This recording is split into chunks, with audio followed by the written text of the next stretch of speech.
Je suis Benjamin, je viens de Nouvelle-Calédonie. Je suis né là-bas, j'ai vécu toute ma vie là-bas.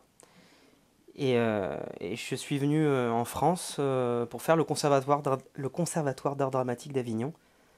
Voilà, pour être comédien. Au départ, l'objectif c'était de faire mes études à l'étranger, enfin à l'étranger par rapport à la Nouvelle-Calédonie, comme beaucoup de jeunes le font, c'est-à-dire qu'ils partent, ils vont en Australie, en Nouvelle-Zélande, en France, voilà, et après revenir. Et finalement, je suis jamais revenu, je suis resté en France. Voilà, parce que ça m'a plu. Donc voilà, et je viens d'un milieu, en fait, mon père est artisan, ma mère est enseignante. En Nouvelle-Calédonie, on est plutôt d'une mouvance de droite.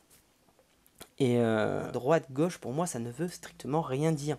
J'ai toujours navigué d'un plan à l'autre sans comprendre réellement ce que c'était. Parce qu'on nous cantonne à dire que la droite, c'est l'économie, c'est le réalisme, c'est comme ça, et que la gauche, le PS par exemple, c'est le social, c'est l'humain, c'est l'artiste, mais ils sont un peu idéal et enfin, c'est pas très réalisable ce qu'ils veulent faire. Et on a ces deux images-là, ces imageries qui sortent de je ne sais pas où, qui, euh, qui commandent en fait. Dès qu'on va à droite, on nous dit oui, t'es un facho. Quand on va à gauche, on dit ouais, t'es complètement utopique. Et voilà. Et en fait, on n'y comprend rien. Euh, donc, j'avais absolument pas d'idéal. La seule chose que je voulais, c'était un monde plus juste, basé sur le respect déjà, et sur l'écoute, et que ça soit réalisable tant financièrement, économiquement ou même physiquement, que sur le plan moral, esthétique. Voilà, que ces choses-là puissent se s'assembler ensemble. Et j'avais pas d'idéal. Jusqu'au jour où, effectivement, je me suis dit, ouais, le monde va mal, pourquoi va mal. J'ai commencé à me poser des questions. Et là, euh, j'ai voulu créer un groupe euh, de réflexion. En me disant, ouais, on va essayer de comprendre qu'est-ce qui va pas dans la société, etc. Tout seul, je me suis dit, allez, j'y vais. Et en fait, bien sûr, ce groupe-là n'a jamais vu le jour au final, parce que j'ai tout seul, quand on ne comprend pas le monde dans lequel on vit, comment on peut avoir les clés pour saisir ce qui se passe. Et c'est là où j'ai vu une conférence de François Asselineau qui dirige la France, qui dirige réellement la France. Et ça a été le début d'une forte réflexion là-dessus, où en fait ce que je voulais créer était déjà dans l'UPR, et toutes ces réflexions qu'on peut avoir euh, autour de, de la société, quoi, sont dans l'UPR, avec les conférences de François Asselineau qui m'ont donné les clés qui me manquaient pour comprendre le monde dans lequel on vivait, géopolitiquement et politiquement. À partir du moment où j'ai commencé à m'éveiller, effectivement, il y a Étienne Chouard qui est apparu dans les vidéos que je regardais, dans les choses comme ça. Et c'est là où je me suis dit, mais ouais, déjà en termes d'économie, il m'a permis de comprendre énormément de choses, et sur la démocratie aussi. Et je pense que Étienne Chouard fait partie de ces gens qui m'ont inspiré pour comprendre, pour essayer, déjà qui m'ont donné envie de comprendre, surtout. Entre-temps, j'ai vu la deuxième conférence de François Asselineau à Avignon. Est-ce que les partis politiques respectent-ils l'intelligence des Français? Et là, ça a été une révélation, parce qu'il me manquait des clés de compréhension du monde politique et géopolitique. Et là, ça a été évident. Du coup, c'est à partir de là que j'ai commencé à me dire, là, il faut que j'adhère. Il faut que j'adhère. J'ai toujours cette envie de militer, d'avancer, d'aider et de participer à ce mouvement. Et donc, du coup, j'ai adhéré à l'UPR.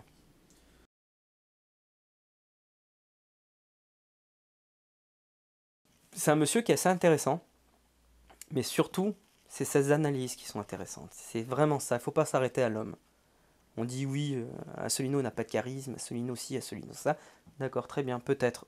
Mais ce qui compte surtout avec le parti de l'UPR et ce mouvement qu'il a amené, c'est ce qu'il y a dans le fond. Il y a une charte, et elle est très importante.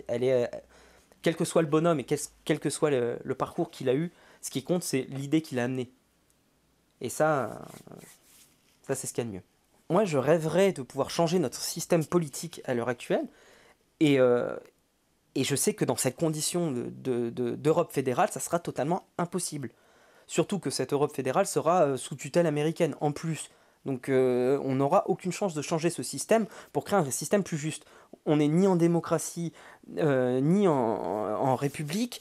On nous ment sans cesse enfin, on donne des mots, des sens à d'autres mots et vice-versa. Et on ne pourra plus jamais changer ce système. Et ça, moi, J'espère qu'on évolue. J'ai ce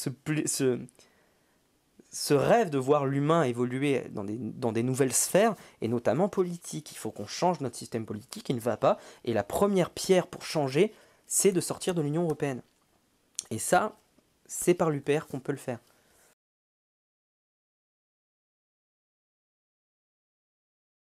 Il ne faut surtout pas émettre l'idée que peut-être l'Union européenne, eh ben, c'est pas ce qu'on nous a vendu. Et j'ai un ami que j'aime beaucoup qui dit souvent, l'Union européenne, c'est pas une idée. C'est pas une idée, l'Union européenne, c'est des traités. Et les traités, ils vont pas dans le sens dans lequel on nous a vendu, parce que c'est le terme, on nous a mis des bonbons, et on disait, ah, regardez, pas cher, pas cher. Vous allez gagner, vous allez être riche et tout. Puis au final, en fait, c'est tout l'inverse qu'on a pris, quoi. Enfin, pour moi, c'était déjà un acte militant que de prendre une carte à un parti, en fait. C'était déjà un acte militant, et du coup, militant, ça vient naturellement. Surtout quand on voit qu'un parti comme l'UPR, qui est aussi important, qui devient de plus en plus important, là, au dernier compteur adhérents, on était à 6710, je crois, ce qui est énorme, parce que c'est les adhérents réels. Les autres partis, on ne sait pas combien ils ont réellement d'adhérents. Euh, et ça monte à une vitesse incroyable. Là, en l'espace de 4 mois, on a eu plus de 1000 adhérents d'un coup. C'est quelque chose d'assez impressionnant. Ce parti qui est aussi important, qui a des analyses qui sont différentes des autres analyses, eh ben on n'en entend pas parler. Dans les médias, on n'en entend pas parler. Dès qu'on parle d'eux, c'est toujours pour les descendre. On entend oui, extrême droite, c'est toujours la même chose, complotiste. En fait, ça permet de stériliser le débat d'un coup. On ne débat pas. T'es facho. Ah ok, je suis facho. Bon bah tant pis. Et voilà, c'est affreux comme méthode. Et du coup, bah, quand on voit ça c'est révoltant. Parce qu'on a peut-être des solutions pour régler les problèmes, mais on ne le fera pas. Encore une fois. Et on stérilise le débat. Donc du coup, à partir de là, on se dit, on ne peut plus passer à côté, il faut prévenir les voisins, il faut dire, on peut ne pas être d'accord, on peut débattre, on peut se dire, non, je suis pas d'accord avec ce que tu dis, très bien, prouve-le, parlons-en, débattons. Mais là, de rester, de mettre quelqu'un sur le banc de touche sous des faux prétextes, bah, ça donne qu'une envie, c'est de militer pour eux, quoi. C'est difficile de transmettre une idée quand tous les médias nous sont fermés. Et déjà prendre le temps de réfléchir, de se dire comment on peut transmettre une idée, une pensée aujourd'hui. Au début, je restais beaucoup sur Internet, à essayer de parler aux copains, aux gens que je croisais, dans certains débats, sur deux, trois journaux, sur le web qui passaient, hop, un petit commentaire. Et en fait, on se rend très vite compte que ça ne suffit pas. Et du coup, c'est au quotidien. Petit à petit, au quotidien, on essaye de parler aux gens qui nous entourent. Euh, Faire des actions en groupe aussi, de pouvoir descendre dans la rue, tracter, coller des affiches, faire en sorte que voilà, qu'il y ait une visibilité sur ce parti qui n'existe nulle part, qu'on ne voit pas, qu'on interdit dans certains médias. Voilà, c'est de pouvoir, et ce que j'aimerais, c'est pouvoir partager ces visions de conférences, enfin, que les gens puissent voir les conférences d'Assolino et qu'on puisse en débattre, qu'on puisse dire que bah tiens, qu'est-ce que t'en as pensé? Ouais, bah là-dessus, je trouve qu'il déconne un peu. Ah bon, pourquoi? Et d'aller chercher ensemble les sources, pourquoi pas? Et voilà. Et on n'en est pas là. En général, quand on dit ah, j'ai vu une conférence, Assolino, on connaît pas. D'accord. Ah, c'est triste.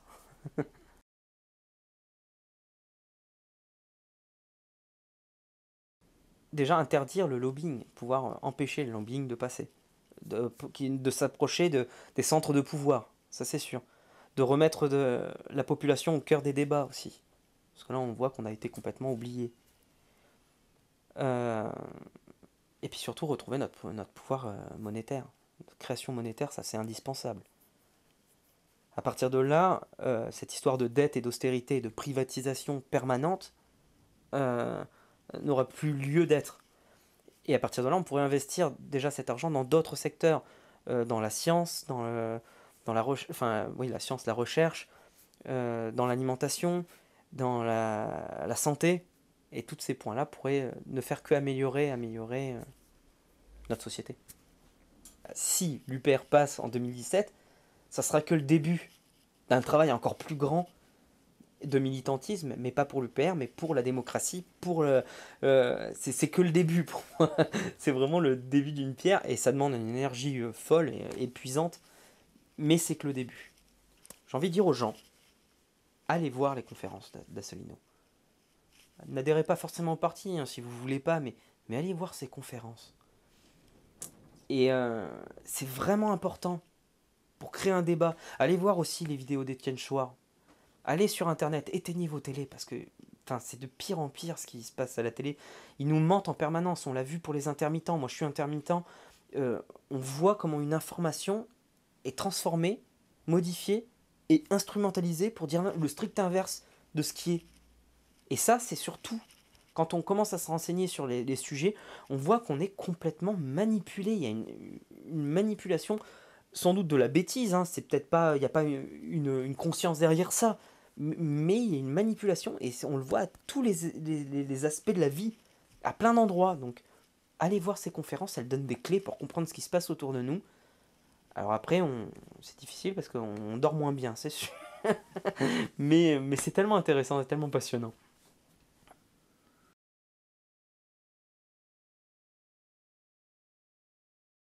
UPR, Union, donc c'est l'union d'un peuple, union populaire, républicaine, c'est-à-dire qui respecte la République dans tous ses aspects politiques. Et ça, c'est une chose formidable que j'ai trouvée à l'Union populaire républicaine, donc l'UPR. C'est cette union de gens de droite comme de gauche, de gens qui sont pour le nucléaire ou contre le nucléaire. On arrive à s'entendre sur des sujets qui sont pour nous essentiels. Moi, je suis contre le nucléaire. Jusqu'à présent, je suis totalement opposé à cette source d'énergie. Et pourtant, ça ne m'empêche pas de discuter avec des gens qui le sont pour. Et on est dans le même parti. Et on est ensemble. Il y a des gens de droite, il y a des gens de gauche. Et c'est là où on vous sent vraiment que c'est le peuple qui a décidé de se réunir autour d'une seule idée. Enfin, d'une seule idée. D'une seule vision. Parce que c'est une vision, c'est pas une idée. C'est une vision du monde, une vision de la politique, une vision de la géopolitique. Et c'est surtout un refus au courant de pensée unique et à l'impérialisme.